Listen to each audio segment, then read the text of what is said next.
WhatsApp students SSLC ಪರೀಕ್ಷೆಗೆ ಮತ್ತೊಮ್ಮೆ ಸ್ವಾಗತ. ನಾನು ನಿಮ್ಮ ಥಾಮ್ಸನ್ ಸರ್. ನಿಮಗೆ ತಲೆನೋವಾಗಿರುವ ಈ ಒಂದು ರಿಪೋರ್ಟೆಡ್ ಸ್ಪೀಚ್ನ ಪಾರ್ಟ್ 1 ವಿಡಿಯೋಲಿ ನಾವು ಈಸಿಯಾಗಿ ಸಾಲ್ವ್ ಮಾಡಿದ್ವಿ. ನೀವೆಲ್ಲ ತುಂಬಾ ಕಷ್ಟ ಅಂತ ಅಂದ್ಕೊಂಡಿದ್ರಿ, ಆದರೆ ಪಾರ್ಟ್ 1 ವಿಡಿಯೋ ನೋಡಬೇಕಾದ್ರೆ ನಿಮಗೆ ಈಸಿಯಾಗಿ ಗೊತ್ತಾಗುತ್ತೆ ಯಾವ ರೀತಿಯಲ್ಲಿ ಇದನ್ನು ಸಾಲ್ವ್ ಮಾಡಬೇಕಂತ. ಒಂಚೂರು ರೀಕ್ಯಾಪ್ನ ನಾವು ಮಾಡೋಣ ಸ್ಟೂಡೆಂಟ್ಸ್. ಏನು ನೋಡಿದ್ವಿ ನಾವು? ಫಸ್ಟು WH ಟೈಪ್ ಕ್ವಶನ್ಸ್ ಬಂದರೆ ನಾವು ಏನು ಮಾಡಲ್ಲ, ದ್ಯಾಟ್ ಎಂಬ ವರ್ಡ್ನ ನಾವು ಯೂಸ್ ಮಾಡಲ್ಲ. ಕೊನೆಗೆ ವರ್ಬ್ ಫಾರ್ಮ್ ಇರಬೇಕಾದ್ರೆ ವರ್ಬ್ ಬಂದು ವರ್ಬ್ನ ಚೇಂಜ್ ಮಾಡಬೇಕು, ವರ್ಬ್ ಬಂದು ಪಾಸ್ಟ್ ಟೆನ್ಸಲ್ಲೇ ಇರಬೇಕು. ಓಕೆನಾ? ಒಂದು ವೇಳೆ ವರ್ಬ್ ಬಂದು ING ಫಾರ್ಮಲ್ಲಿ ಇರಬೇಕಾದ್ರೆ, ಫಾರ್ ಎಕ್ಸಾಂಪಲ್ ವರ್ಕಿಂಗ್, ವರ್ಬ್ ಬಂದು ಏನು ಫಾರ್ಮಲ್ಲಿದೆ? ING ಫಾರ್ಮಲ್ಲಿದೆ. ING ಫಾರ್ಮಲ್ಲಿ ವರ್ಬ್ ಇರಬೇಕಾದ್ರೆ ನಾವು ಏನು ಮಾಡಲ್ಲ, ವರ್ಬ್ನ ಚೇಂಜ್ ಮಾಡಲ್ಲ, ಆದರೆ ಆಕ್ಸಿಲರಿ ವರ್ಬ್ನ ಚೇಂಜ್ ಮಾಡ್ತೀವಿ. ಓಕೆನಾ? For example is, am, are ಇದನ್ನು ನಾವು ಪಾಸ್ಟ್ ಟೆನ್ಸ್ನ ಚೇಂಜ್ ಮಾಡ್ತೀವಿ. ನೆಕ್ಸ್ಟ್ ನಾವು ನೋಡಬೇಕಾದ್ರೆ ಈ ಪ್ರೊನೌನ್ನ ಚೇಂಜ್ ಮಾಡ್ತೀವಿ. ಓಕೆನಾ? ಪ್ರೊನೌನ್ನ ಚೇಂಜ್ ಮಾಡಬೇಕಾದ್ರೆ ಅದನ್ನು ನಾವು ನೋಡಿದ್ವಿ. ಕೊನೆಗೆ ಒಂದು ವೇಳೆ ಕ್ವಶನಲ್ಲಿ ಟೈಮ್ ವರ್ಡ್ ಇರಬೇಕಾದ್ರೆ ಟೈಮ್ ವರ್ಡ್ನ ನಾವು ಚೇಂಜ್ ಮಾಡ್ತೀವಿ. For example yesterday, today, now. ಓಕೆನಾ? ಸೊ ಇದು ಒಂದು ಇಂಪಾರ್ಟೆಂಟ್ ತಮ್ ರೂಲು. ಈ 3 ರೂಲ್ಸ್ನ ನೀವು ನೆನಪಲ್ಲಿಟ್ಟಿದ್ರೆ ಈಸಿಯಾಗಿ ರಿಪೋರ್ಟೆಡ್ ಸ್ಪೀಚ್ನ ನೀವು ಸಾಲ್ವ್ ಮಾಡಬಹುದು. ಸ್ಟೂಡೆಂಟ್ಸ್, ಈಗ ಈ ಒಂದು ವಿಡಿಯೋಲಿ ನಾವು ಮೋಸ್ಟ್ ಇಂಪಾರ್ಟೆಂಟ್ ಆಗಿರುವ ಪ್ರೀವಿಯಸ್ ಇಯರ್ ಕ್ವಶನ್ ಪೇಪರ್ಸಿಂದ ಕ್ವಶನ್ಸ್ನ ನೋಡಿ ಅದನ್ನು ಸಾಲ್ವ್ ಮಾಡೋಕ್ಕಿದ್ವಿ. ಓಕೆನಾ? ನೀವು ಪ್ರೀವಿಯಸ್ ವಿಡಿಯೋ ನೋಡಿದ್ದೀರಿ, ಅದರಲ್ಲಿ ನಿಮಗೆ ರೂಲ್ಸ್ ಗೊತ್ತಾಗಿರುತ್ತೆ ಅಂತ ಅನ್ಕೊತೀನಿ.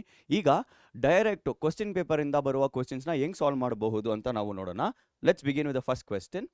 ಹಂಗೆ ಒಂದು ಕಾನ್ವರ್ಸೇಷನ್ ಇರುತ್ತೆ. ಇಲ್ಲಿ ಕಾನ್ವರ್ಸೇಷನ್ ಯಾರ ನಡುವೆ ಇದೆ? ಜಯಂತ್ ಮತ್ತು ರಾಜು. ಈ ಒಂದು ಕಾನ್ವರ್ಸೇಷನಲ್ಲಿ ಅಂಡರ್ಲೈನ್ಡ್ ಸ್ಟೇಟ್ಮೆಂಟ್ ಇರುತ್ತೆ. ಈ ಅಂಡರ್ಲೈನ್ ಸ್ಟೇಟ್ಮೆಂಟ್ನ ನಾವು ಏನಾಗಿ ಚೇಂಜ್ ಮಾಡಬೇಕು? ರಿಪೋರ್ಟೆಡ್ ಸ್ಪೀಚ್ ಆಗಿ ಚೇಂಜ್ ಮಾಡಬೇಕು. ಓಕೆನಾ? ಫಸ್ಟ್ ರೂಲಲ್ಲಿ ಏನು ನೋಡಬೇಕು? WH ಟೈಪ್ ಕ್ವಶನ್ ಇದೆಯಾ? ಇಲ್ಲ. ಸೊ ನಾವು ಏನು ಯೂಸ್ ಮಾಡಬೇಕು? ದ್ಯಾಟ್ ಎಂಬ ವರ್ಡ್ನ ಯೂಸ್ ಮಾಡಬೇಕು. ಈಗ ನೋಡಬೇಕಾದ್ರೆ ಪ್ರೊನೌನ್ನ ಚೇಂಜ್ ಮಾಡಬೇಕು. ಏನೇನಿದೆ ಪ್ರೊನೌನು? ಐ ಇದೆ. ಐ ಬಿಟ್ಟರೆ ಬೇರೇನು ಪ್ರೊನೌನ್ ಇಲ್ಲ. ನೆಕ್ಸ್ಟು ಏನ ಚೇಂಜ್ ಮಾಡಬೇಕು? ನಾವು ವರ್ಬ್ನ ಚೇಂಜ್ ಮಾಡಬೇಕು. ಇಲ್ಲಿ ವರ್ಬ್ ಏನಿದೆ? ವರ್ಬ್ ಬಂದು ಬಿಸಿ ಇದೆ. ಓಕೆನಾ? ಲಾಸ್ಟು ಟೈಮ್ ವರ್ಡ್ ಇದೆ.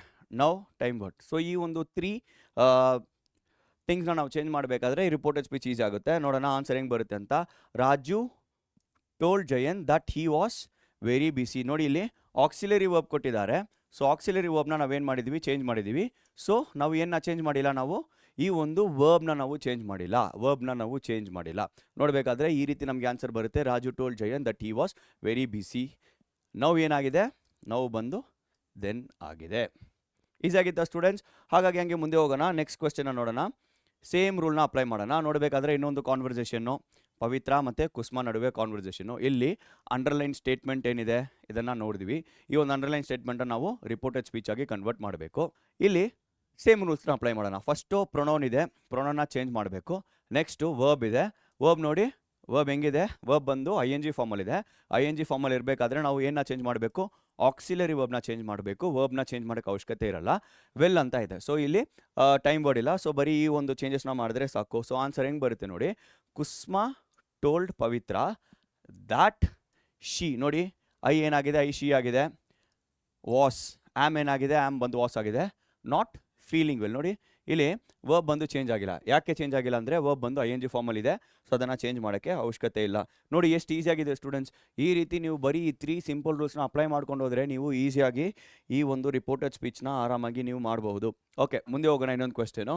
ಅಗೈನ್ ಸೇಮ್ ಕಾನ್ವರ್ಸೇಷನ್ ಕೊಟ್ಟಿದ್ದಾರೆ ರಾಘವ್ ಮತ್ತು ರಾಜ್ ನಡುವೆ. ಇಲ್ಲಿ ಇದನ್ನು ರಿಪೋರ್ಟೆಡ್ ಸ್ಪೀಚ್ ಆಗಿ ನಾವು ಕನ್ವರ್ಟ್ ಮಾಡಬೇಕು. ಅಲ್ಲಿ ನೋಡಬೇಕಾದ್ರೆ ನಮಗೆ ಅಂಡರ್ಲೈನ್ ಸ್ಟೇಟ್ಮೆಂಟ್ ಇದೆ. ಸೊ ಈ ಒಂದು ಅಂಡರ್ಲೈನ್ ಸ್ಟೇಟ್ಮೆಂಟಲ್ಲಿ ಫಸ್ಟು ಪ್ರೊನೌನ್ನ ಚೇಂಜ್ ಮಾಡಬೇಕು. ಪ್ರೊನೌನ್ ಎಲ್ಲಿದೆ? ಒಂದೇ ಒಂದು ಪ್ರೊನೌನ್ ಇದೆ. ನೆಕ್ಸ್ಟು ಯಾವುದನ್ನು ನಾವು ಚೇಂಜ್ ಮಾಡಬೇಕು?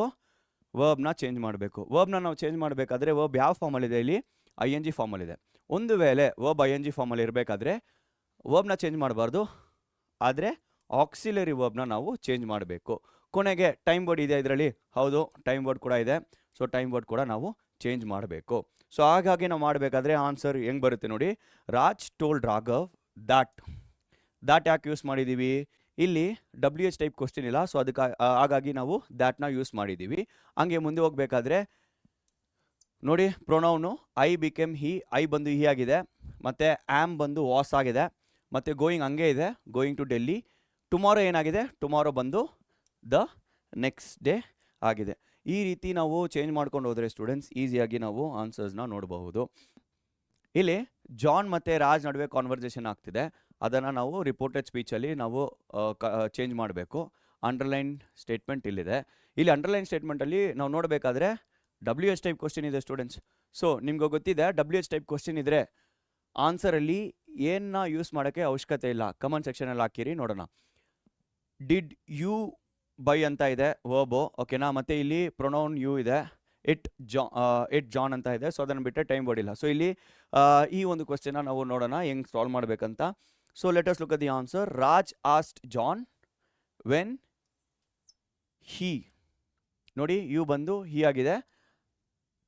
ಬೈ ಡಿಡ್ ಬೈ ಏನಾಗಿದೆ, ಹ್ಯಾಡ್ ಬಾಟ್ ಆಗಿದೆ, ಹ್ಯಾಡ್ ಬಾಟ್ ಇಟ್. ನೋಡಿ ಇಲ್ಲಿ ಡಿಡ್ ಎಂಬ ಪದ ಯೂಸ್ ಮಾಡಿದ್ದಾರೆ, ಬೈ ಎಂಬ ಪದ ಯೂಸ್ ಮಾಡಿದ್ದಾರೆ. ಸೊ ಈ ಒಂದು ವರ್ಡ್ನ ಯೂಸ್ ಮಾಡಬೇಕಾದ್ರೆ ವರ್ಬ್ ಏನಾಗುತ್ತೆ, ಇಲ್ಲಿ ವರ್ಬ್ ಬಂದು ಡಿಡ್ ಬೈ ಆಗುತ್ತೆ. ಈ ಒಂದು ಸ್ಟೇಟ್ಮೆಂಟಲ್ಲಿ ವರ್ಬ್ ಏನು, ಡಿಡ್ ಯು. ಈ ಡಿಡ್ ಬೈ ಏನಾಗುತ್ತೆ ಅಂದರೆ ಹ್ಯಾಡ್ ಬಾಟ್ ಆಗುತ್ತೆ. ಅರ್ಥ ಆಗ್ತಿದೆ ಅಂತ ಅನ್ಕೊತೀನಿ. ಮತ್ತು ಇಲ್ಲಿ ನಾವು ಯಾಕೆ ಇದನ್ನು ಯೂಸ್ ಮಾಡಿಲ್ಲ, ಯಾಕೆ ದ್ಯಾಟ್ನ ಯೂಸ್ ಮಾಡಿಲ್ಲ, WH ಟೈಪ್ ಕ್ವೆಶ್ಚನ್ ಆಗಿದೆ. ಅರ್ಥ ಮಾಡ್ಕೊತಿದ್ದೀರಾ ಅಂತ ಅನ್ಕೊತೀನಿ ಸ್ಟೂಡೆಂಟ್ಸ್. ಹಂಗೆ ಮುಂದೆ ಹೋಗೋಣ, ಇನ್ನೊಂದು ಕ್ವೆಶ್ಚನ್ ನೋಡೋಣ. ಅಗೇನ್ ಕಾನ್ವರ್ಸೇಷನಲ್ಲಿ ಮದರ್ ಮತ್ತು ಸುಮಾ ಮಾತಾಡ್ತಿದ್ದಾರೆ. ಅಂಡರ್ಲೈನ್ ಸ್ಟೇಟ್ಮೆಂಟ್ ಇಲ್ಲಿದೆ. ಇದನ್ನು ನಾವು ರಿಪೋರ್ಟೆಡ್ ಸ್ಪೀಚಲ್ಲಿ ಕನ್ವರ್ಟ್ ಮಾಡಬೇಕು. ಆನ್ಸರ್ ಅವರೇ ಕೊಟ್ಟಿದ್ದಾರೆ ಹೆಂಗೆ ಸ್ಟಾರ್ಟ್ ಮಾಡಬೇಕಂತ. ಸುಮಾ ಟೋಲ್ಡ್ ಹರ್ ಮದರ್ ಅಂತ.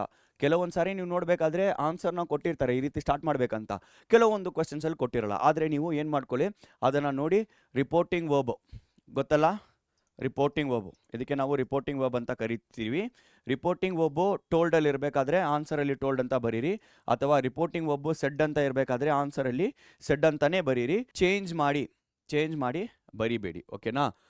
ಹಂಗೆ ಸುಮಾ ಟೋಲ್ಡ್ ಹರ್ ಮದರ್ ಅಂತ ನಾವು ಶುರು ಮಾಡಬೇಕು. ಇದರಲ್ಲಿ ಏನೆಲ್ಲ ಚೇಂಜ್ ಮಾಡಬೇಕು, ಪ್ರೊನೌನ್ನ ಚೇಂಜ್ ಮಾಡಬೇಕು. ಪ್ರೊನೌನ್ ಏನಿದೆ, ಒಂದೇ ಒಂದು ಪ್ರೊನೌನ್ ಇದೆ, ಐ ಇದೆ. ನೆಕ್ಸ್ಟು ವರ್ಬ್ನ ಚೇಂಜ್ ಮಾಡಬೇಕು.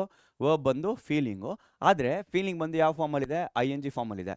ING ಫಾರ್ಮಲ್ಲಿ ಇರಬೇಕಾದ್ರೆ ನಾವು ಏನನ್ನ ಚೇಂಜ್ ಮಾಡಲ್ಲ, ವರ್ಬ್ನ ಚೇಂಜ್ ಮಾಡಲ್ಲ.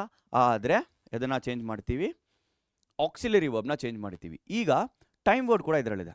ಟೈಮ್ ವರ್ಡು ನೌನ ಕೂಡ ನಾವು ಚೇಂಜ್ ಮಾಡ್ತೀವಿ. ಹಂಗೆ ಮುಂದೆ ಹೋಗೋಣ. ಆನ್ಸರ್ ಹೆಂಗೆ ಬರುತ್ತೆ, ಸುಮಾ ಟೋಲ್ಡ್ ಹರ್ ಮದರ್. ನೋಡಿ ಇಲ್ಲಿ ಕೊಟ್ಟಿದ್ದೀನಿ ನೋಡಿ, ಸುಮಾ ಟೋಲ್ಡ್ ಮದರ್ ದಾಟ್. ಇಲ್ಲಿ ನೀವು ನೋಟಿಸ್ ಮಾಡಬೇಕಾದ್ರೆ ದಾಟ್ನ ಯೂಸ್ ಮಾಡಿದ್ದೀನಿ. ಯಾಕೆ ದಾಟ್ನ ಯೂಸ್ ಮಾಡಿದ್ದೀನಿ ಅಂದರೆ ಇಲ್ಲಿ WH ಟೈಪ್ ಕ್ವಶ್ಚನ್ ಇಲ್ಲ, ಸೊ ದಾಟ್ನ ಯೂಸ್ ಮಾಡಿದ್ದೀನಿ. ಐ ಬಂದು ಶಿ ಆಗಿದೆ, ಓಕೆನಾ. ಆ್ಯಮ್ ಬಂದು ವಾಸ್ ಆಗಿದೆ. ಮತ್ತು ಫೀಲಿಂಗ್ ಟಯರ್ಡ್ ಹಂಗೆ ಇದೆ, ಯಾಕಂದರೆ ವರ್ಬ್ ಬಂದು ING ಫಾರ್ಮಲ್ಲಿ ಇರಬೇಕಾದ್ರೆ ಅದನ್ನು ಚೇಂಜ್ ಮಾಡೋಕ್ಕೆ ಅವಶ್ಯಕತೆ ಇಲ್ಲ. ಕೊನೆಗೆ ನಾವು ಬಂದು ಏನಾಗಿದೆ, ಟೈಮ್ ವರ್ಡ್ ಬಂದು ದೆನ್ ಆಗಿದೆ. ನೋಡಿ ಎಷ್ಟು ಈಸಿಯಾಗಿದೆ ಸ್ಟೂಡೆಂಟ್ಸ್. ಸೊ ಈ ರೀತಿಯಲ್ಲಿ ನೀವೇನು ಮಾಡ್ಬೋದು, ಈಸಿಯಾಗಿ ನೀವು ರಿಪೋರ್ಟೆಡ್ ಸ್ಪೀಚ್ನ ಸೂಪರಾಗಿ ಬರೀಬೋದು, ಈಸಿಯಾಗಿ 1 ಮಾರ್ಕ್ಸ್ ಸ್ಕೋರ್ ಮಾಡ್ತೀರಾ. ಓಕೆ, ಇನ್ನೊಂದು ಕ್ವೆಶ್ಚನ್ ನೋಡೋಣ. ರಮ್ಯಾ ಸರಿತಾ ಇವ್ರ ನಡುವೆ ಕಾನ್ವರ್ಸೇಷನ್ನು, ಅಂಡರ್ಲೈನ್ ವರ್ಡ್ ಇಲ್ಲಿದೆ. ಇದನ್ನು ರಿಪೋರ್ಟೆಡ್ ಸ್ಪೀಚ್ಗೆ ಕನ್ವರ್ಟ್ ಮಾಡಬೇಕು. ಆನ್ಸರ್ನ ಹೆಂಗೆ ಶುರು ಮಾಡಬೇಕು, ರಮ್ಯಾ ಆ ಸರಿತಾ. ಸೊ ಇಲ್ಲಿ ರಿಪೋರ್ಟಿಂಗ್ ವರ್ಬ್ ಏನಂತ ಇದೆ, ಕ್ವೆಶ್ಚನ್ 6ಗೆ ರಿಪೋರ್ಟಿಂಗ್ ವರ್ಬ್ ಏನಂತ ಇದೆ ಅಂತ ಕಮೆಂಟ್ ಸೆಕ್ಷನಲ್ಲಿ ಹಾಕಿ. ನೀವು ಕರೆಕ್ಟಾಗಿ ಆನ್ಸರ್ ಹಾಕಿದರೆ ಅದಕ್ಕೆ ನಾವು ರಿವಾರ್ಡ್ ಕೊಡ್ತೀವಿ, ಓಕೆನಾ. ಈ ಒಂದು ಆನ್ಸರ್ ಹೆಂಗೆ ಬರುತ್ತೆ ಅಂತ ನೋಡೋಣ. Are you going to the concert ಅಂತ ಅಂಡರ್ಲೈನ್ ಸ್ಟೇಟ್ಮೆಂಟ್ ಇದೆ. ಇಲ್ಲಿ ಫಸ್ಟು ಪ್ರೊನೌನ್ನ ಚೇಂಜ್ ಮಾಡಬೇಕು. ಪ್ರೊನೌನ್ ಏನು, ಪ್ರೊನೌನ್ ಯು ಆಗಿದೆ. ಮತ್ತು ವರ್ಬ್ ಬಂದು ಗೋಯಿಂಗ್ ಅಂತ ಇದೆ, ING ಫಾರ್ಮಲ್ಲಿದೆ. ING ಫಾರ್ಮಲ್ಲಿ ಇರಬೇಕಾದ್ರೆ ನಾವು ಏನನ್ನ ಚೇಂಜ್ ಮಾಡಬೇಕು, ಆಕ್ಸಿಲರಿ ವರ್ಬ್ನ ಚೇಂಜ್ ಮಾಡಬೇಕು, ಓಕೆನಾ. ಕೊನೆಗೆ ದ ಕಾನ್ಸೆಪ್ಟ್ಸ್, ಅದನ್ನು ಬಿಟ್ಟರೆ ಬೇರೆನೂ ಚೇಂಜಸ್ ಇಲ್ಲ.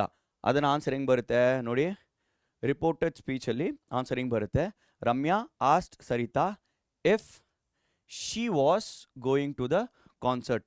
ನೋಡಿ ಆರ್ ಏನಾಗಿದೆ, ಆರ್ ಬಂದು ವಾಸ್ ಆಗಿದೆ, ಯು ಬಂದು ಶಿ ಆಗಿದೆ, ಗೋಯಿಂಗ್ ಟು ಕಾನ್ಸರ್ಟ್ ಹಂಗೆ ಇದೆ. ಎಷ್ಟು ಸಿಂಪಲ್ ಆಗಿದೆ ನೋಡಿ ಸ್ಟೂಡೆಂಟ್ಸ್. ಈ ಒಂದು ರೂಲ್ಸ್ನ ನೀವು ಅಪ್ಲೈ ಮಾಡ್ಕೊಂಡು ಮಾಡಿದ್ರೆ ರಿಪೋರ್ಟಿಂಗ್ ಸ್ಪೀಚ್ ನೀವು ಈಸಿಯಾಗಿ ಮಾಡ್ತೀರಾ ಸ್ಟೂಡೆಂಟ್ಸ್. ಓಕೆ, ಸೊ ಸ್ಟೂಡೆಂಟ್ಸ್ ನಿಮಗೆ ಈಗ ರಿಪೋರ್ಟೆಡ್ ಸ್ಪೀಚು ತುಂಬ ಈಸಿಯಾಗಿರುತ್ತೆ ಅಂತ ಅನ್ಕೊತೀನಿ. ಸೊ ಈ ಒಂದು ಕ್ಲಾಸಸ್ ನಿಮಗೆ ಹೆಲ್ಪ್ಫುಲ್ ಆಗಿದ್ದರೆ ಕಮೆಂಟ್ ಸೆಕ್ಷನಲ್ಲಿ ಹೆಲ್ಪ್ಫುಲ್ ಆಗಿತ್ತು ಅಂತ ಹಾಕಿ. ಈ ರೀತಿ ವೀಡಿಯೋಸ್ ನಿಮಗೆ ಬೇಕಾದರೆ ಲೈಕ್ ಮಾಡಿ, ಶೇರ್ ಮಾಡಿ, ಮತ್ತು ಇನ್ನೂ ಎಂಥ ವೀಡಿಯೋಸ್ ನಾವು ಮಾಡಬೇಕಂತ ಕಮೆಂಟ್ ಸೆಕ್ಷನಲ್ಲಿ ಹಾಕಿರಿ. Meet you all next time with a wonderful video. Bye.